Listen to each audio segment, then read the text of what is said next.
May napapanood tayo dito na isang papaliwanag siya guys, no, kung sakasakali daw na magkaroon ng yung mga mangyayari daw na nakasulat sa Biblia kung sakaring darating daw yung panahon ay kukunti lang talaga ang maliligtas. Like yung kalamidad na gawa ng tao. So ano ba yung kalamidad na gawa ng tao? So yun ang sinasabi niya na yung nga kunti lang daw ang maliligtas. So yung kalamidad na gawa ng tao ay yung tinatawag na hindi pa nangyayari. Bagkus ay pwede siyang mangyari. Ito yung World War III. So aram naman natin ngayon na ang mga armas ngayon ay mga nuclear na talaga. No? Yan ang kinakatakutan ng mga bansang mayroong mga nuclear. Kasi pag pumutok yung World War III, no, ang magputukan, no, magpapalitan sila ng nuclear, no. Tapos ang mangyayari, maraming mamamatay. At konti lang ang matitira. Isipin mo ba naman nuclear? Kung gaano ka kahit building kayang durugin pagka sumabog ang nuclear. So yun ang isa sa mga tinutukoy yung napapanood ko dito sa social media na yung nga daw pagka nagka-World War III ay konti lang ang matitirang buhay. So yun ang ngayon, sino-sino ba yung mga posibleng matitira, no, pag nagkaroon ng World War III? So, yun ang pag-uusapan natin. Kung sino lang talaga ang posibleng matitira pag nagkaroon ng World War III. Ang tanging matitira lang guys ay yung mga taong naniniwala. No, etong bagay na to, kunti lang talaga ang mga taong naniniwala dito. No? Sa mga taong mayroong ganito. Kunti lang, kaya kunti lang din yung maliligtas. Ang maliligtas lang guys, kung wala ka nito, 1% ang chance mong maliligtas ka sa World War III. Pero kung mayroon ka nito, 99% ang chance mong mabubuhay ka, no? Hindi ka maliligtas ka, no, sa World War III. Kaya napakaswerte yung mga taong mayroon nito. Kasi sila lang yung posibleng matitira. So ang matitira lang guys ay yung may mga taong mayroong mga hawak na mga anting-anting or agimat. Sila lang yung ang laki ng chance nilang maliligtas. Kaya nga, kunti lang yung matitira kasi kunti lang talaga ang mga naniniwala ng mga anting-anting at agimat. Karamihan, pag nakarinig sila ng ang isang tao may dala-dala siyang agimat ay pinagtatawanan nila or kung ano-anong mga sinasabi na sa demonyo daw yung mga ganyan. Yun ang mga kadalasan na rason ng iba. Kaya karamihan hindi na sila naniniwala. Pero guys, pag mayroong kanyan, talagang laki ng chance mong makakasurvive ka. No? Pero hindi din lahat ng mga taong may anting-anting ay maliligtas. Depende, no? Depende sa anting-anting or agimat mong dala. No?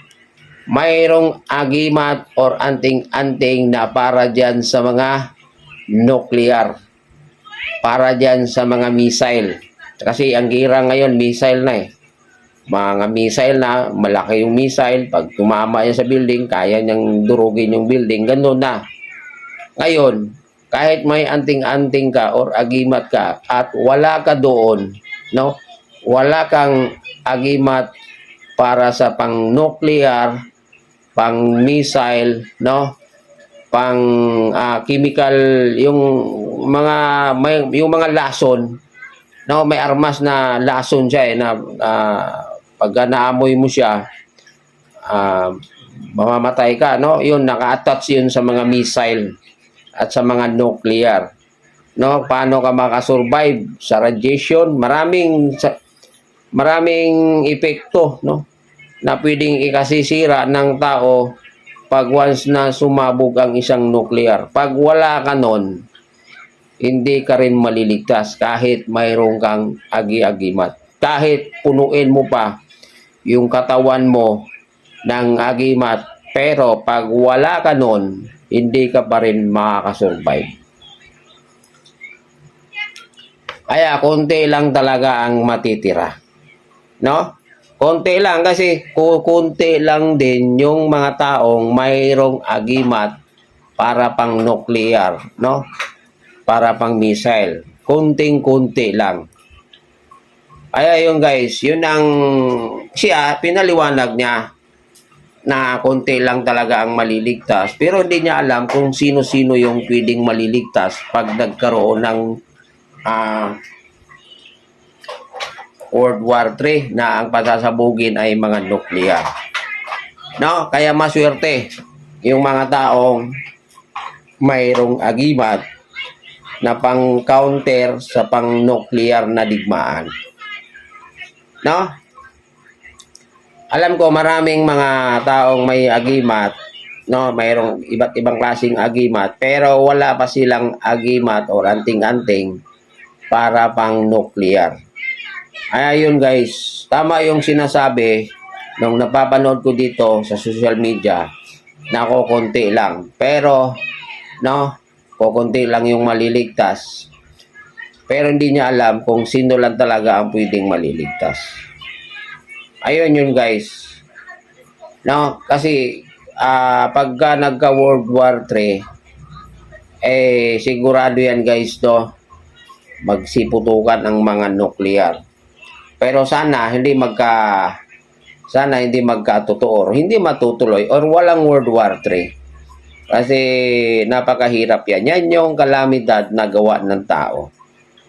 No? Isa lang ang solusyon diyan para hindi magkaroon ng World War III ay dapat manalangin ang mga tao na sana yung mga leader ng ibang bansa, yung may mga hawak na nuclear ay hindi sila mag-away-away. Katulad na lang ng Amerika at China, no? Nag-aaway-awayan sila, nagbabantaan sila sa isa't isa. Alam naman natin ng lahat, ayan, dalawang bansa na yan ay may mga nuclear yan, no? Isa man lang sa kanila ang magpaputok ng nuclear ay damay-damay na lahat. Kaya yun guys, no? Maraming klase-klaseng anting-anting. No, pero kung mayroong kang anting-anting na hawak mo ngayon at kung wala kang nuclear na panganting-anting, hindi ka rin makakasurvive. No, kasi yung anting-anting mo ay may limitasyon lang siya. No, may limitasyon siya. Hindi niya na covered, no, ang nuclear or mga missile na sumabog. No, hindi niya kayang proteksyonan ang iyong sarili. Ganun yun guys. Kaya sa mga kababayan ko na may mga anting-anting, no? So, napakaswerte nyo. Maswerte pa rin kayo. No? Maswerte pa rin kayo kahit na may anting-anting kayo, kahit na wala kayong pang-nuclear. Pero maswerte pa rin kayo like sa mga taong hindi naniniwala sa mga ganyang bagay. Ano yun guys, maswerte yung mga taong mayroong gamit na galing sa ating Panginoon kahit munggo lang, no? Kahit kasing laki lang ng munggo kumpara sa mga taong wala talaga. No, wala silang mga ganyan hawak-hawak. Pagdating ng sakuna, laki ng chance talaga na hindi sila masusurvive. Yun guys, yun yung gusto ko lang ipaalam doon sa nagsasabi na ganito ganyan, na yung mga tao lang na mayroong mga anting-anting ang may posibilidad na maliligtas sa panahon ng World War III.